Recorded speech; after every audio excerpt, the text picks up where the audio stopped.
Muy buenas tardes para todos, mi nombre es Belia Soledad Trangoni Pereira y voy a estar hablando un poco sobre la motivación del aprendizaje.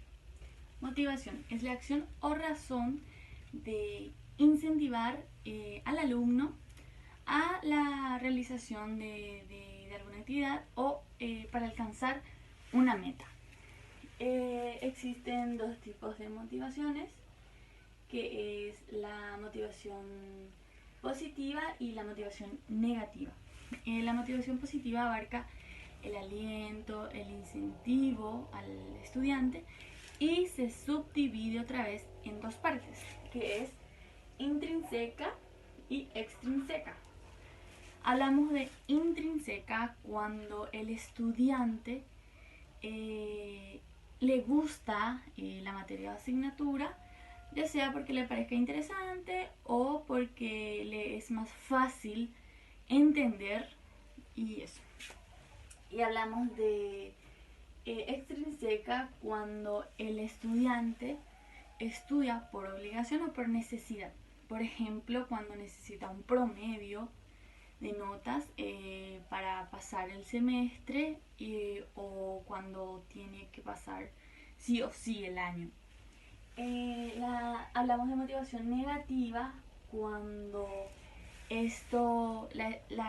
cuando al estudiante se le pone reglas y castigos y se subdivide otra vez en dos, que es en lo físico y en lo negativo, en lo psicológico, mejor dicho. Hablamos de físico cuando al estudiante, por ejemplo, se le castiga quitándole el recreo, no salir al recreo, no salir a tomar agua, esas cosas. Y la motivación y, mejor dicho, lo psicológico, que esto es, como ya la mayoría sabe, en lo psicológico abarca la mente del ser humano. Esto sería, por ejemplo, tratar mal al alumno, por ejemplo, despreciarlo enfrente de los compañeros o solo igual, mostrar desprecio, avergonzarlo, hacerlo sentir mal, ya sea porque no entiende, entre otros. Y eso es. Muchas gracias por su atención. Yo les voy a hablar sobre la motivación inicial y del desarrollo.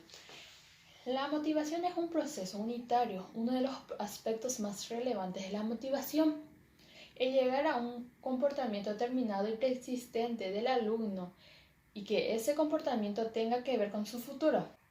Cada individuo se verá motivado en la medida en que se sienta comprendido su personalidad y en la medida en que la información que se le presenta significa algo para él. La motivación es multidimensional, pero refleja la relación entre el aprendizaje y el rendimiento académico. Pueden ser clasificadas como inicial y el desenvolvimiento o incentivación. Motivación inicial es cuando se emplea al iniciar la clase. El profesor procura predisponer a los alumnos para ejecutar los trabajos que van a hacer. Poco a poco se va perdiendo el interés. El alumno se empieza a distraer con otras cosas como ocupaciones mentales o físicas. Luego viene la motivación del desenvolvimiento o incentivación del desarrollo de clase, que debe ser planeada de modo que se renueve el interés de los alumnos. Consiste en la participación de los alumnos en los trabajos. Lo que se está siendo tratado por el profesor debe ser cuidadosamente para atender las necesidades de los alumnos y de la comunidad. Y la motivación que genera el aprendizaje tiene varios aspectos sobre el comportamiento y el aprendizaje de los alumnos. La motivación conduce a la motivación y energía. La motivación afecta los procesos cognitivos, la motivación determina qué consecuencias son reforzadas y la motivación a menudo mejora el rendimiento. Bueno, mi nombre es Edgar Marcelo Sanabria Colmán. Yo les voy a hablar sobre el motivo, necesidad e incentivo. La motivación es cuando el profesor encara y resulta muchas veces artificial y no alcanza los objetivos previstos. Necesidad e incentivo. Esto ocurre cuando la misma no atiende a ninguna necesidad del alumno y no guarda relación suficiente con su realidad. Clasificación más corriente de motivación son motivos primarios, motivos secundarios. Y les voy a hablar sobre los motivos primarios. Son los que atienden exigencias orgánicas y fisiológicas, considerando innatas. Son, por ejemplo, el hambre, la sed, el sueño y el sexo. Motivos secundarios. Motivos secundarios se atienden a exigencias sociales de origen externo adquirido, como por ejemplo necesidad de aprobación. Es cuando necesita de una persona que una cosa que está haciendo y necesita que le apruebe las cosas, ¿verdad? Motivos e incentivos. La motivación y la incentivación constituyen dos maneras de encaminar al individuo por una misma senda. La motivación es el deseo de interés por algo que brota dentro del individuo mismo. Muy buenas tardes, mi nombre es Aida Araceli Sanabria Colman. A mí me toca la función de la motivación en el proceso del aprendizaje. La función de la motivación en el proceso de aprendizaje es dirigir, guiar al alumno a llegar a una meta, objetivo deseado. Es muy importante la motivación en la educación, en la vida cotidiana, ya que sin ello no llegamos a ningún lugar.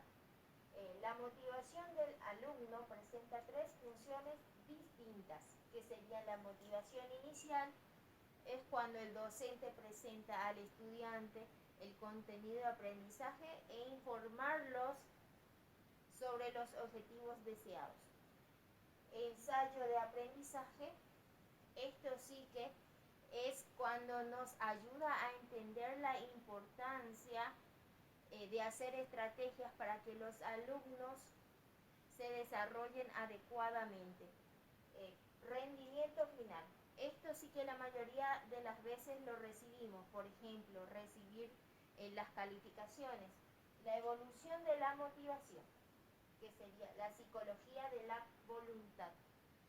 Esto nos dice cuando nada es imposible, cuando uno quiere. Psicoanálisis es una teoría sobre cómo funciona la mente humana con respecto a la motivación. Está la investigación biológica de la conducta. Supone el estudio de la conducta y los procesos mentales de las personas atendiendo sus componentes biológicos. Después también, por último, está la investigación de la motivación.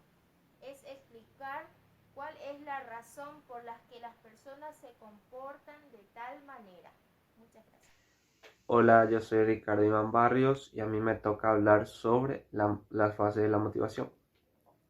Bueno, por lo que yo he estado investigando, la motivación en el margen del aprendizaje es más el interés que tiene el alumno de tener interés por su propia educación y por supuesto por su aprendizaje. Y esto se llega gracias al arte de estimular y orientar el interés del alumno hacia los trabajos escolares. Y esto lo hace un profesor, por supuesto, porque el profesor debe motivar al alumno a aprender. Porque como dice la frase, sin motivación no hay aprendizaje. Bueno, también lo que entendí en la investigación que hice fue que hay fases del motivo del rendimiento. Que la primera fase, que hay dos fases que son importantes porque son en la etapa infantil. La primera fase es la de motivos provisionales, Esto, o sea, son aquellas necesidades del pórvulo que respecto a ello prepara la génesis la génesis propia del motivo, y que hay ciertos motivos provisionales que eran importantes, como, como el impulso a la independencia, la perseverancia, también el instinto de exploración y también el placer de la función del pórvulo. Hay que hablar sobre el impulso a la independencia. Como yo entiendo, es cuando un niño o niña desea hacer algo sin ayuda del padre o de la madre. Y por lo general es lo que los padres hacían por ellos. No sé si me explico, pero son cosas que ellos quieren experimentar, o sea, hacer sin ayuda de los padres, algo que los padres hacían por ellos. No sé si me explico. Y lo que me quedó también en la mente es la perseverancia, que eso debería ser el tiempo que el niño o niña hace, o sea, ejecuta una tarea o un juego. Por eso es importante observar el tiempo que un niño se concentra en hacer algo.